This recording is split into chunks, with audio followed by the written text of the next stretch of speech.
స్కో ఈ Shanghai cooperative సొసైటీకి సంబంధించినటువంటి మీటింగ్కి భారతదేశము వెళ్ళకపోవడం పాకిస్తాన్లో మీటింగ్ పెట్టినందుకైనా లేదా అంతకుముందు కూడా 2-3 మీటింగ్లను డుమ్మా కొట్టింది, ఎట్లా అర్థం చేసుకోవచ్చు? 2016 నుండి భారతదేశం పాకిస్తాన్లో జరిగే ఏ కార్యక్రమానికి హాజరు కావడం లేదు. ఎందుకంటే అప్పటికి తీవ్రవాద సంఘటనలు బాగా పెరిగిన వేళ భారీ దాడులు జరిగిన తర్వాత భారతదేశం ఆ నిర్ణయం తీసుకుంది. రెండు ఒకేసారి కుదరవు, మీరు తీవ్రవాదాన్ని ఆపండి, ఆ తర్వాత మైత్రికి రండి. అదే సందర్భంలో సార్క్కి సంబంధించి కొన్ని ఒప్పందాలని సాఫ్టా అని ఏదైతే సౌత్ ఏషియన్ ఫ్రీ ట్రేడ్ అగ్రిమెంట్కి పాకిస్తాన్ అంగీకరించలేదు. ఎందుకంటే ఆ అగ్రిమెంట్లో భారత్కు మోస్ట్ ఫేవర్డ్ నేషన్ హోదా ఇవ్వాలి ట్రేడ్లో, అది ఇవ్వలేదు. దాంతో ఆ సాఫ్టా అనేది ఏదైతే ఉందో అది ముందుకు కదలలేదు. ఆ తర్వాత సార్క్ విషయంలో కూడా ఆల్మోస్ట్ ఆల్ ఈరోజు సార్క్ నిర్జీవంగా మారిపోవడానికి పాకిస్తానే కారణం. ఎందుకంటే సార్క్లో అన్ని ఏకగ్రీవంగా జరగాలి, దానికి పాకిస్తాన్ ప్రతిసారి ఒప్పుకునేది కాదు. ఈ రెండింటి మధ్య కుదరకనే ఆఖరికి సార్క్ కూడా నిర్జీవం అయిపోయి భారత్ సార్క్ కి ఆల్టర్నేటివ్ గా బిన్స్టక్ బే ఆఫ్ బెంగాల్ దేశాల కూటమి ఒకటి ఏదైతే అంటే దాంట్లో కేవలం పాకిస్తాన్ ఆఫ్ఘనిస్తాన్ మినహా మిగతా అన్ని దేశాలు ఉంటాయి. సో ఇటువంటి పరిస్థితులు ఉన్నప్పుడు మొన్న మన విదేశాంగ శాఖ మంత్రి జయశంకర్ స్పష్టంగా మాట్లాడుతూ చర్చలు అనేవి అన్ఎండింగ్గా కొనసాగవు, చర్చలకు ఒక ముగింపు ఉండాలి, అన్ఎండింగ్ డిస్కషన్స్ ఇంక మీదట మేము చెయ్యము అన్నది చాలా స్పష్టమైన వైఖరి ఆయన చెప్పేశాడు. ఏ దేశమైనా మాతో చర్చించాలంటే ఒక డెడ్ లైన్ ప్రకారం చర్చిస్తాం, దీని అవుట్కమ్ ఏంటి, దీంతో ఏం సాధిస్తాం, అంతేగాని ఒకవైపు గొడవ నడుస్తూనే ఉంటుంది, ఇంకోవైపు చర్చలు నడుస్తూనే ఉంటే ఇది కుదరదు. ఇప్పుడు పాలస్తీనా ఇజ్రాయెల్ మధ్యలో కూడా ఇజ్రాయెల్ పాలస్తీనాలు రెండు దేశాల సిద్ధాంతానికి, 2 స్టేట్ థియరీ, రెండు దేశాల ప్రత్యేక దేశాల సిద్ధాంతానికి ఒప్పుకున్న తర్వాత గాజాలో పాలస్తీనా కంట్రోల్ లేని సందర్భంలోనే ఈ గొడవ. ఇప్పుడు శాంతి కోసం రెండు దేశాలు ఒప్పుకున్నాయి, పాలస్తీనా వాళ్ళు పాలస్తీనాలో, ఇజ్రాయెల్ వాళ్ళు ఇజ్రాయెల్. ఒప్పుకున్న తర్వాత నీ పని నువ్వు చూసుకోవాలి, వాళ్ళ పని వాళ్ళు చేసుకుంటారు. అట్లా కాకుండా రోజు వేలు పెడుతుంటేనే ఈరోజు పరిస్థితి. ఈరోజు పాకిస్తాన్తో కూడా అదే. పోనీ సరిహద్దు ఒకటి అనుకున్నాం, ఇప్పుడు ఏదో తాత్కాలిక సరిహద్దు నడుస్తోంది, అదే తాత్కాలిక సరిహద్దుని అంగీకరించి ఆ సరిహద్దు దాటి నేను ఎవరిని రానియను అని పాకిస్తాన్ తేల్చాలి కదా. అలా కాకుండా నిన్న మొన్న కూడా పాకిస్తాన్లో ట్రైన్ అయిన ఉగ్రవాదులు వచ్చి వైష్ణవదేవి యాత్రకి ముందు అక్కడ ఏదో గందరగోళం సృష్టించే ప్రయత్నం చేస్తున్న వేళ పాకిస్తాన్ ఎలా నమ్ముతావు? నువ్వు ఒకవైపు చర్చలు అంటావు, ఒకవైపు నీకు ట్రేడ్ కావాలి. ఈరోజు పాకిస్తాన్ ఉన్న ఆర్థిక దుస్థితిలో నిజంగా పాకిస్తాన్కి చిత్తశుద్ధి ఉంటే గోధుమల్ని వాగా బోర్డర్ ద్వారా తెప్పించుకోవచ్చు, దానికి అనువైన వాతావరణం పెట్టుకోవచ్చు. కానీ పాకిస్తాన్ ఎక్కడా దిగట్లే. పాకిస్తాన్ అహంకారం దానికి ఏ స్థాయిలో ఉందంటే ఆ అహంకారం యొక్క మత్తు ఇదే గోధుమల్ని దుబాయ్ నుంచి తెచ్చుకుంటుంది తప్ప ఇక్కడి నుంచి తెచ్చుకోదు. మంచిది, 100 రూపాయల్లో దొరికే గోధుమలు 1000 రూపాయలకు వస్తున్నాయి నీకు. ఎందుకంటే ఇక్కడి నుంచి దుబాయ్ పోవాలి, దుబాయ్ నుంచి ఇక్కడికి రావాలి.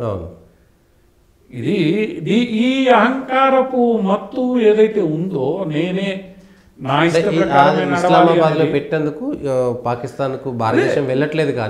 కానీ ఈ స్కో దేశాల యొక్క ఇప్పుడు ఇక్కడ ఒక విషయంలో భారత్ స్పష్టంగా ఉంటుందనే నేను అనుకుంటున్నాను.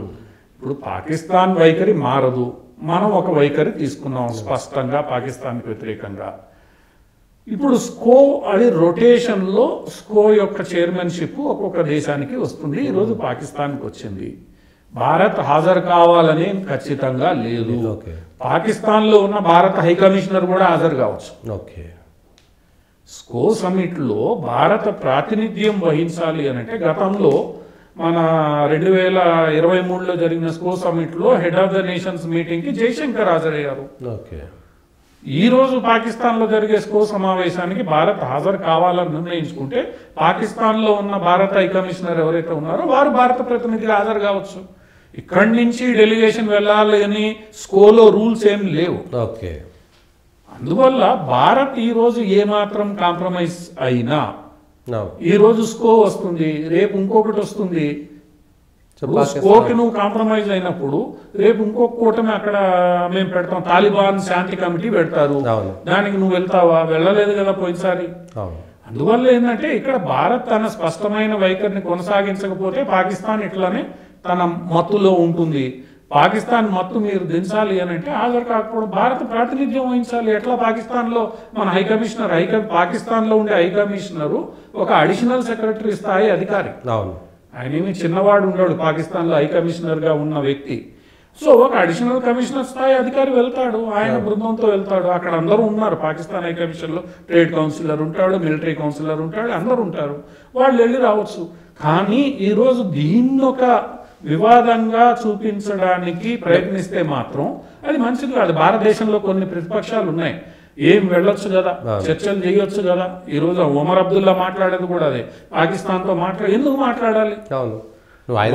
వందల సార్లు మాట్లాడాం, షిమ్లా ఒప్పందం చేసుకున్నాం, బంగ్లాదేశ్ అప్పుడు నా ప్రిజనర్ ఆఫ్ వార్స్ అడగకుండా నీ ప్రిజనర్ ఆఫ్ వార్స్ వదిలాం. ఆ రోజు నా ప్రిజనర్ ఆఫ్ వార్స్ ఇంకా చాలా మంది మన ఆచూకీ లేదు, మన సైనికులది, విమాన పైలట్లది, వీళ్ళది. ఆ రోజు కానీ మనం లెక్కగట్టి మరీ అప్పచెప్పాం వాళ్ళకి, వాళ్ళ సైనికుల్ని. ఇంత భారతదేశం చేస్తున్నప్పుడు తగ్గాల్సిన బాధ్యత ఎవరిది? ప్రతిసారి భారత్దే తగ్గాలనా? ఇది ప్రజాస్వామ్యం కాబట్టి, అక్కడ మిలిటరీ ఉంది కాబట్టి వాళ్ళు తగ్గరు, నువ్వే తగ్గు అంటే భారత్ పనికిమాలిన దేశం అని ప్రతిపక్షాలు అనుకుంటున్నాయా? నిన్న ఒక పెద్ద మనిషి ఏమన్నాడు, చైనాతో మనమే తగ్గి చైనాని ఇచ్చేసుకోవాలి, ఎందుకంటే చైనా ఆర్థిక వ్యవస్థ మనం పోటీ పడలేము. ఎందుకు పోటీ పడలేము అంటే ఇవన్నీ ఏంటంటే భారత్ని ఒక దుర్బల దేశంగా తయారు చేయడానికి పన్నుతున్న కుట్రలు, భారత్ గట్టి దేశం కాదని చెప్పడానికి కుట్రలు, దీని మీద ఎవడైనా ఆధిపత్యం చెలాయించవచ్చు, ఎవడైనా ఏమైనా చేయొచ్చు అనే కుట్రలు. కాబట్టి ఈ కుట్రల్ని భారత ప్రభుత్వం కఠినంగా తిప్పుకొట్టాలి. ఈ స్కో సమిట్ విషయంలో కూడా భారత్ తన వైఖరి 2016 నుంచి ఏదైతే అవలంబిస్తోందో ఆ వైఖరిని ఎట్టి పరిస్థితుల్లో కాంప్రమైజ్ చేయకూడదు. కాంప్రమైజ్ చేస్తే మాత్రం మళ్ళా మనం సంధించినట్లే. ఆ సంధిస్తే మాత్రం మళ్ళా మనమే వీకెన్ అవుతాం. కాబట్టి పాకిస్తాన్ ఎప్పుడైనా అప్పర్ హ్యాండ్ ఉండాల్సిందే. పాకిస్తాన్ అప్పర్ హ్యాండ్ అవసరం లే, నా జోలికి రావద్దు, నేను నీ జోలికి రా, సింపుల్. ఎందుకంటే వాడు నైబరు, గోడ అవతల వాడు, గోడ యువతల మనం. నువ్వు గోడెక్కి ఇటు చూడొద్దు, నేను అటు చూడను. అంతే. నీకు ఏదైనా మంచినీళ్ళు కావాలంటే అడుగు, ఓ చెమ్ము నీళ్ళు ఇస్తాను నేను, అంతకు మించి తప్ప ఇక్కడ ఎందుకు, నీకేంటి ఆసక్తి? ఈరోజు బంగ్లాదేశ్లో జమాతే ఇస్లామీ నిషేధం ఎత్తేస్తే జమాతే ఇస్లామే గత 20-30 సంవత్సరాలుగా నార్త్ ఈస్ట్లో ఇన్సర్జెన్సీ గ్రూపులకు కానీ, ఇండియాలో జిహాదీ గ్రూపులకు కానీ, సిమీకి కానీ వీటన్నిటికీ మద్దతు ఇస్తూ వచ్చింది. ట్రైనింగ్ ఇస్తున్న క్యాంపులు అవే కదా, మద్దతు ఇస్తూ వచ్చింది. అటువంటి పరిస్థితుల్లో ఈ రోజు అక్కడ ఉన్న పరిస్థితుల నేపథ్యంలో పాకిస్తాన్ మంచిగా మారిందని మనం అనుకోవాలన్నా?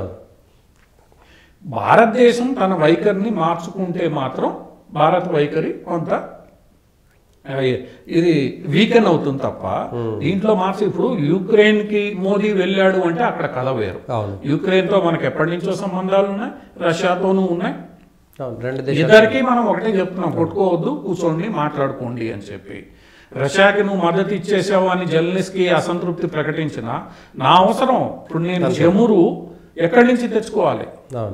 మీరు ఇరాన్ మీద, వెనుజులా మీద, రష్యా మీద ఆంక్షలు విధిస్తే సౌదీ అరేబియా లాంటి గల్ఫ్ దేశాలు చమురు రేట్ని 2 రెట్లు పెంచేస్తే భారత ఆర్థిక వ్యవస్థ పరిస్థితి ఏంది? భారత ఆర్థిక వ్యవస్థ కూలిపోవాలని చైనా కోరుకుంటూ ఉంటే మీరు కూడా కోరుకుంటున్నారు, దానికి మద్దతు ఇచ్చినట్లే కదా. అంటే మీరేం చేస్తున్నారు ఇక్కడ? చైనా పేరుతో నాతో మిత్రత్వం అంటూ నన్నే వెన్నుపోటు పొడుస్తున్నారు.